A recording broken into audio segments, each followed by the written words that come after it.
നിങ്ങളുടെ വടി വീണത് ഞാൻ കാരണമാണ്, എനിക്ക് നിങ്ങൾ പൊരുത്തപ്പെട്ടു തരണം. അസ്സലാമു അലൈക്കും വറഹ്മത്തുള്ളാഹി വബറകാതുഹു.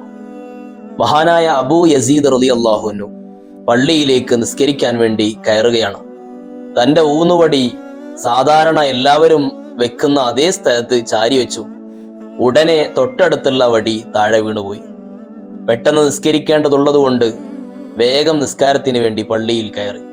നിസ്കാരങ്ങളും ഇബാദത്തും മറ്റു കർമ്മങ്ങളൊക്കെ കഴിഞ്ഞതിന് ശേഷം തിരിച്ചിറങ്ങുമ്പോഴാണ് ശ്രദ്ധയിൽപ്പെട്ടത്, നേരത്തെ എന്റെ വടി കാരണം വീണ് കിടക്കുന്ന വടി ഒരു വൃദ്ധനായ മനുഷ്യൻ കുനിഞ്ഞി എടുക്കുന്നത് കണ്ടത്.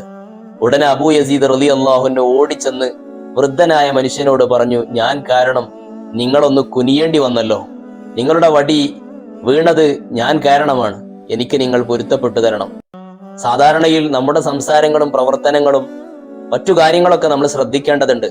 സംസാരത്തിലായാലും പെരുമാറ്റത്തിലായാലും ചിന്തയിൽ പോലും സൂക്ഷ്മത കാണിക്കുന്ന ആളുകളായിരുന്നു മുൻഗാമികളായ സൂഫിയാക്കൾ, മഹാന്മാർ. അതുപോലെ നമ്മുടെ പ്രവർത്തനങ്ങളും വാക്കുകളും നാം പറയുന്ന സംസാരങ്ങളും മറ്റുള്ളവർക്ക് പ്രയാസപ്പെടുത്താതെ, ബുദ്ധിമുട്ടിക്കാതെ, അവർക്ക് സന്തോഷം വരുന്ന രീതിയിലല്ലാതെ നമ്മുടെ ഒരു പ്രവർത്തനം ഉണ്ടായിക്കൂടാ. നാം കാരണം മറ്റുള്ളവരെ വേദന അനുഭവിക്കേണ്ടി വന്നാൽ നാം അതിന് നാളെ പരലോകത്ത് കണക്ക് പറയേണ്ടി വരും. സൂക്ഷ്മത നല്ലതാണ്.